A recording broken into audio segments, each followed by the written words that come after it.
boleh, ini nggak boleh, ini nggak boleh. Jadi kalau di level bawah itu lebih cenderung secara umum aja, hitam putihnya seperti apa, boleh enggaknya seperti apa. Nah, gitu ya. Ada tuh level-levelnya ya untuk disosialisasikan. Jadi nggak semuanya seragam, gitu ya. Oke, ada lagi pertanyaan? Oke.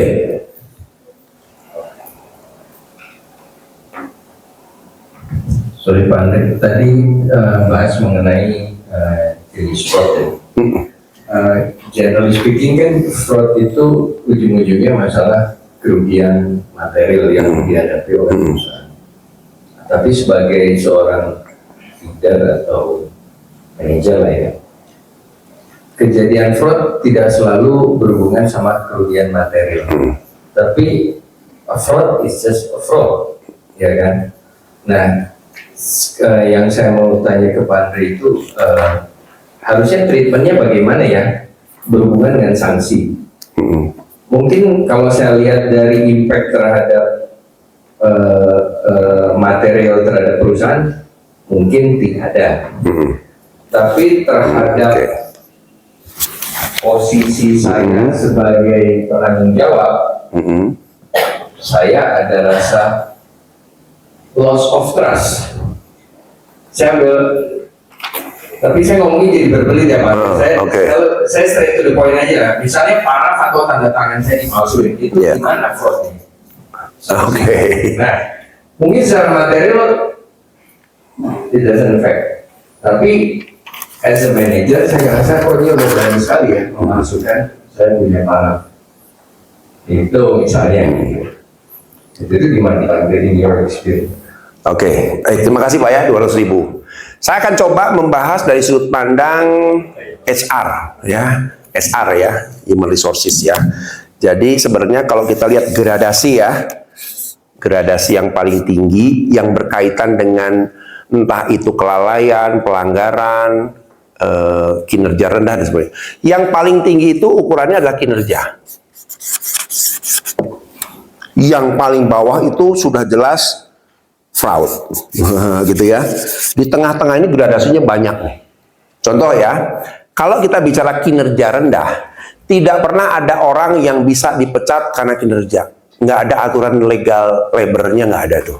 Kinerja hanya bisa dibina, dievaluasi, di-improvement, dan lain sebagainya. Karena kinerja sifatnya. Tapi kalau udah batasan di sini, misalnya di sini ya, batasan ini, misalnya selain fraud, apalagi sih? Kan ada juga tuh PHK yang jelas. Kalau ada karyawan yang berantem aja masih di atasnya fraud loh, berantem loh. Itu masih di sini tuh. Bahkan ada perusahaan yang tegas, yang dipukul dan yang memukul dua-duanya harus keluar. Nah, di sini tuh. Tapi sudah masuk ke ranah di sini nih. Ranah di mana yang namanya hukum aturan tenaga kerja sudah berlaku. SP1, SP2, SP3. Nah ini kombinasinya tergantung depend on perusahaan, walaupun secara aturan pemerintah sudah punya clear ya, kalau sudah ranahnya ke sini Mbak. Nah kasus-kasus kayak tadi ya, misalnya disiplin, 5 disiplin aja. Disiplin itu kan orang yang masuk terlambat itu sebenarnya masuk ranah di sini juga nih. Masuk di mana? Masuk telat, pulang cepat. Sebenarnya bukan di sini disiplin. Juga nggak kena aturan ini secara tegas, lebih cenderung pembinaan dari kitanya. Case tadi ya, case yang apa tadi, tanda tangan palsu ya.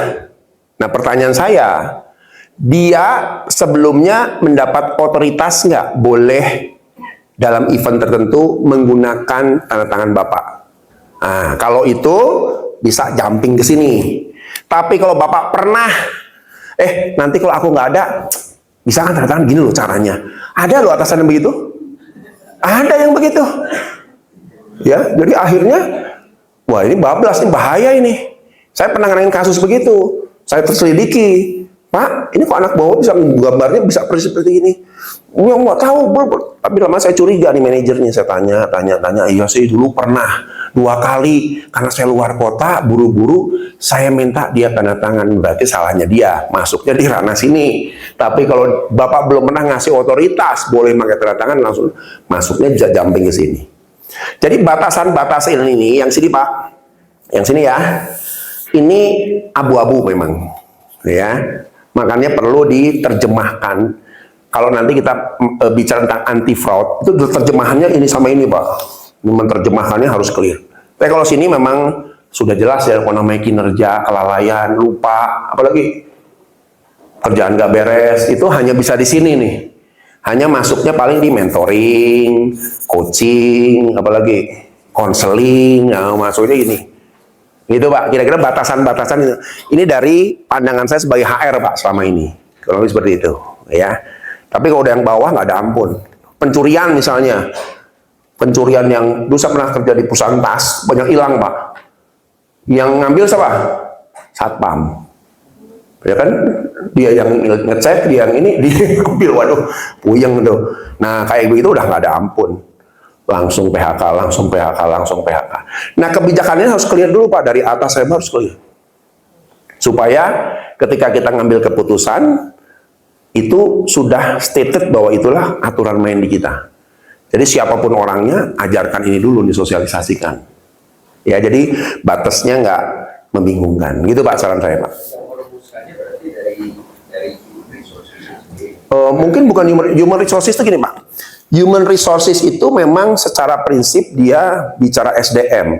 Tapi kebijakan-kebijakan itu harus bicara ad hoc, dikumpulkan Pak dari semua manajer. Yuk bareng-bareng nih gimana. Karena apalagi ngurusin yang begini Pak, ini kan dimensinya yang tahu kan Bapak di lapangan. Nggak mungkin HRD ngerti semua seni-seninya anak buah kita main di lapangan, nggak ngerti. Nah dari situlah kita kumpul, yuk LGD, ya FGD. Kumpul, coba Pak, Bapak lihat kasus apa di bagian operation? Ya Pak, kayaknya saya curiga bocornya di sini. Oke, catat. Nanti bagian ini lagi, bagian apa? Estate, apa aja nih? Oh, bocornya sini. Oh, catat semua Pak. Nah, bahan inilah yang kita jadikan, yuk kita buat, yuk aturan anti fraudnya seperti apa. Gitu. Jadi HR yang memfasilitasi, tapi semua informasi, teknik-teknik yang mungkin muncul dari kebocoran, dari kita semua, bukan dari HRD-nya. HRD nggak sanggup, ya, masa HRD ngeliatin, ini orang ngambil paku, ngapain ngambil paku ya? Pak, saya curigai Bapak ngambil paku, nih fraud Pak. Bu, saya mau maku nih, jadi masalah juga nanti HRD-nya kena, lu mau maku kok disalahin, kan Bapak yang tahu, dan Ibu yang tahu di lapangan. Gitu kira-kira Pak. Tapi policy itu, apabila itu sudah dirapatkan, dan menjadi sebuah policy, itu kan jadi polisinya perusahaan ya Pak? Betul. Jadi ini, tapi kan itu berarti HRD keluar policy itu. Yes, itu betul. Tiap divisi enggak. Itu kan. Betul.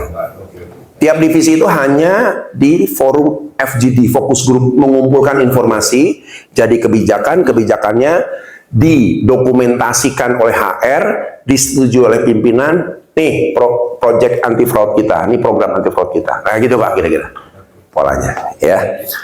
Oke, siapa Bu Made? Siapa harus nanya? Nanya apa aja Pak? Sambung nggak nyambung juga nggak apa-apa, pokoknya. Oke, baik, terima kasih ya. 200.000, tenang, 200.000 langsung. Jadi gini Pak, ya. Jadi mungkin saya jelaskan dulu dari sudut pandang HR juga ya. Kalau kita bicara rekrut, tentunya kan ada eligible. Eligible itu bicara tentang apakah orang ini secara dokumentasi, profil, spesifikasi sudah cocok atau enggak. Satu. Yang kedua bicara secara profil kepribadian. Profil kepribadian memang tidak stated secara khusus mengenai kecenderungan fraud atau enggak. Enggak ketemu Pak, enggak ada tes psikologi bisa. Tapi berdasarkan pengalaman ada profiling orang yang rentan terhadap fraud. Rentan, bisa tuh ada beberapa poin ini kayaknya, walaupun kadang-kadang kita psikolog tuh kalau dibilang 70% tuh ilmu, 30% tuh intuisi Pak. Ibu Made yang peka sekali itu. Pandes, saya interview orang, rasanya ada yang aneh dari jawabannya.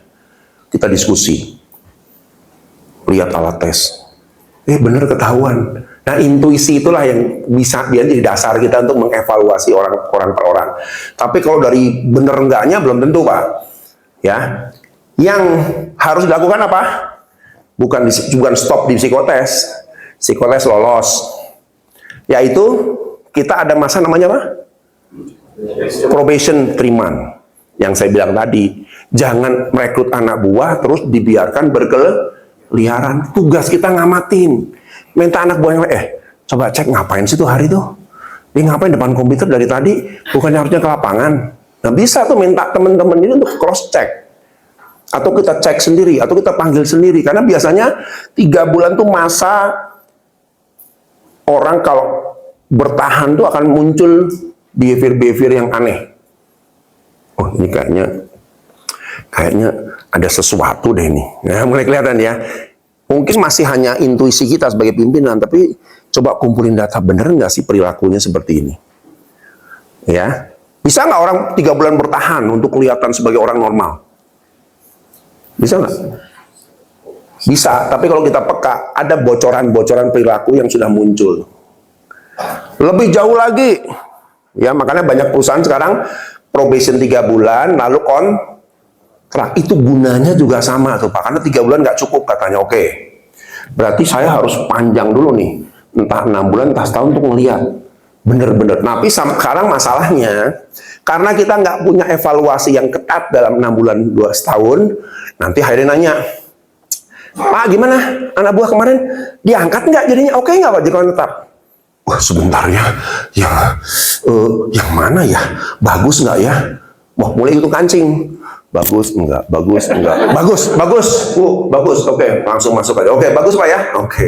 Begitu masuk, fraud. Nah ini, jadi kenapa saya bilang fokus kita sebagai leader itu bukan sekedar cuma nerima orang terus ya sudahlah. Behavior mereka juga di pengamatan kita clear. Perilakunya gimana sih? Kenapa sih? Nah gitu Pak, kira-kira saran saya begitu. Ya, sampai trust tuh benar-benar, wah ini orang bisa dipercaya. Oke, barulah Bapak kasih otoritas. Tapi selama Bapak masih belum pas hatinya dengan orang tersebut, jangan kasih otoritas Pak. Harus ada sense of, ini kayaknya saya belum pas deh. Nah itu bisa dilatih kok Pak. Asal kita peka, ngamatin, ngelihat dia setiap hari. Itu kira-kira saran saya. Oke, good. Siapa lagi Bu Made? Oh, ini Pak ada yang... Oh ya, oke. Nah, mumpung nih ya sekalian. Belum ada duit toh Pak hari ini? Oh belum Pak. Wah, cocok. Yang udah banyak duit, sorry ya, stop dulu. Kasihan Pak nggak kebagian. Ya, silakan. Saya pernah dulu sebelum di sini, saya pernah di suatu perusahaan. Jadi perusahaannya ini cukup unik lah. Untuk menghindari fraud ini, dia menggunakan manajemen konflik itu. Jadi masing-masing divisi seolah di konflik. Gimana? Apakah ini efisien juga? Oke, good. 200.000. Nah, ini bagus nih ya. Apa itu manajemen konflik? Ya, mungkin teman-teman juga perlu belajar satu seni tertinggi dari seorang leader, manajemen konflik. Gitu kan ya. Jadi gini Pak. Whistleblower itu sebenarnya salah satu dari metode manajemen konflik, salah satu